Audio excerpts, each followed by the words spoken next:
অসাধারণ স্বাদে এই তালের ভাপা পিঠে একবার তৈরি করে দেখুন। হাতের কাছে থাকা উপকরণের মধ্যেই তৈরি করে নিতে পারবেন। আর এখন যেহেতু ভাদ্র মাস, চারিদিকে কিন্তু প্রচুর তাল পাওয়া যায়। তাল দিয়ে ঝটপট এই পিঠেটা একবার তৈরি করে দেখুন। আমরা তো নানা রকমেরই পিঠে খেয়েছি, তবে এই পিঠেটা হবে সব থেকে সেরা। ভীষণ মজার, একেবারে নরম তুলতুলে, তার সাথে থাকবে গুড়, নারকেল, আবার তালের একটা ভীষণ মজার ফ্লেভার। বন্ধুরা, প্রতিদিনের মতো হাজির হয়ে গেছে দারুণ একটা রেসিপি নিয়ে। আজকে আমি আপনাদেরকে পাকা তালের ভাপা পিঠে তৈরি করে দেখাবো। আমরা তো অনেক রকমের এই ভাপা পিঠে তৈরি করে খেয়েছি, তবে এইভাবে একবার পাকা তাল দিয়ে তৈরি করে দেখুন। খেতে কিন্তু দারুণ লাগে, আর খুবই অল্প সময়ের মধ্যে কিন্তু তৈরি করা হয়ে যাবে। একদমই ঝামেলা মনেই হবে না, আর খেতে কিন্তু ভীষণ মজার। তো বন্ধুরা, চলুন আমি খুবই সহজ ভাবে তৈরি করে দেখাবো। আশা করছি আপনাদের অনেক ভালো লাগবে। তো এইখানে আমি নিয়েছি সামান্য পরিমাণে তালের কাঁধ, আর এখানে কিন্তু একটুখানি জাল করে নিতে হবে। তো যেহেতু একদমই অল্প পরিমাণে লাগবে, সেই জন্য আজকে আমি আর দেখালাম না। এই তাল থেকে তালের কাঁধটা বের করে শুধুমাত্র একটু জাল করে নিতে হবে। আমি এখানে নুন মিষ্টি ছাড়াই কিন্তু জাল করে নিয়েছি। আর এইখানে আমি নিয়েছি 2 কাপের মতন চালের গুঁড়ো। এটা আতপ চালের গুঁড়ো। আমি ঘরে চাল ভিজে একটু গুঁড়ো করে নিয়েছি মিক্সির মধ্যে। আপনারা চাইলে কিন্তু বাজার থেকে কেনা চালের গুঁড়িটা দিয়েও কিন্তু করতে পারেন। হাফ টেবিল চামচের মতো নিয়ে নিচ্ছি লবণ। লবণটা দিয়ে একটু ভালো করে মিশিয়ে নেব।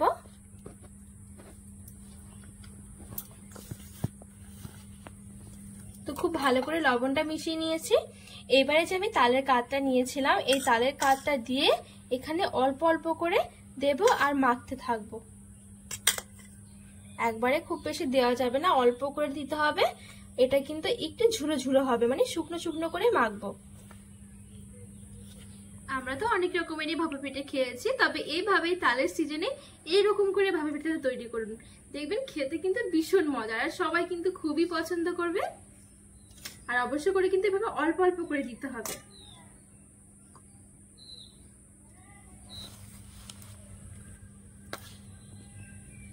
তো এখানে আমি খুব সুন্দর করে অল্প অল্প করে তালের কাঠ দিয়ে মেখে নিয়েছি। আর এখন দেখুন ঠিক এরকম হবে। এই যে কত সুন্দর ঝুরঝুরে। আবার যখন এরকম করে চাপ দেব, তখন এই দেখুন সব কিন্তু একসাথে জড়ো হয়ে যাচ্ছে। এবারে আমি এখানে এরকম একটা ঝাঁঝরি নিয়েছি। এবারে থালার মধ্যে রেখে এখান থেকে অল্প অল্প করে নিয়ে এই ঝাঁঝরির মধ্যে দিয়ে একটু ঘষে নেব।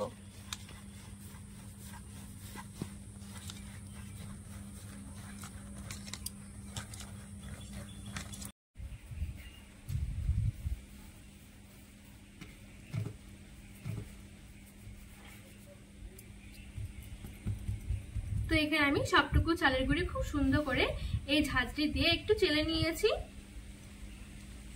এবারে এখানে আমি ছোট হাঁড়ির মধ্যে উপরে একটা নেট বেঁধে দিয়েছি, আর হাঁড়ির মধ্যে আমি একটু জল নিয়ে নিয়েছি। এবারে গ্যাস জ্বালিয়ে আমি জলটা একটু ভালো করে ফুটিয়ে নেব।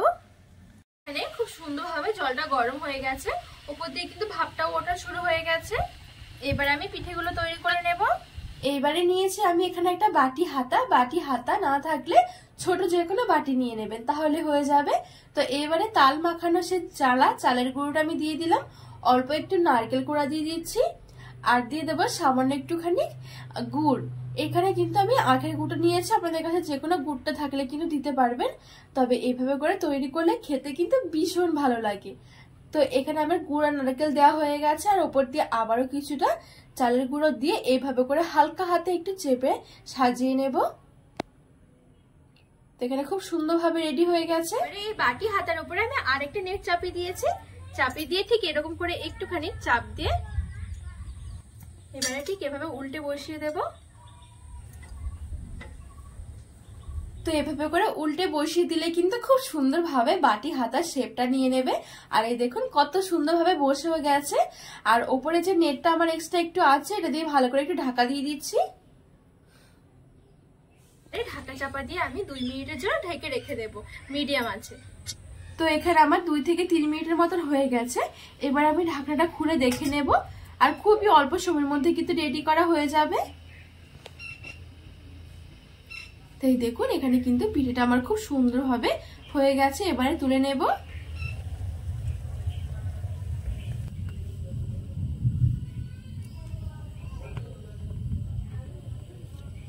সেম ভাবে আমি আর একটা পিঠে আপনাদেরকে তৈরি করে দেখাচ্ছি। ঠিক এরকম করে আমি বাটি হাতের মধ্যে একটুখানি নিয়ে নিয়েছিলাম। এবারে ঠিক এরকম করে দিয়ে নেটটা আমি ধরে বসিয়ে দিয়েছি।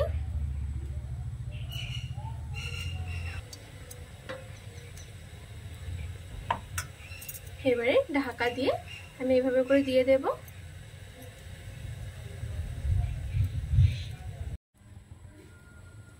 এবারে ঢাকা চাপা দিয়ে রেখে দেব 2 থেকে 3 মিনিটের জন্য।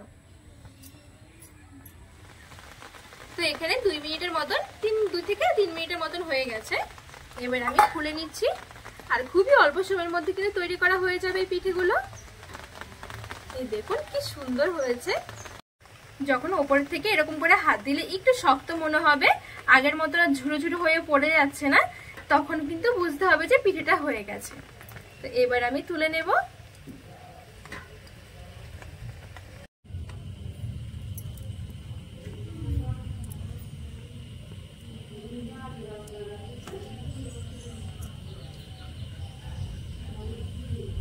তো বাদ বাকি সব পিঠেগুলো ঠিক আমি একইভাবে রেডি করে নেব।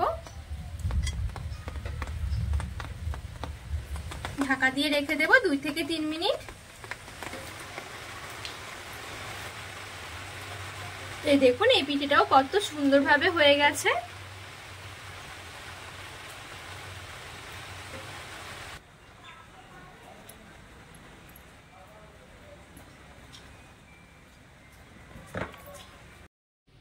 আর এই দেখুন কত সুন্দর হয়েছে পিঠেগুলো। খুবই সহজ তৈরি করা, একদমই সহজ বলতে পারেন।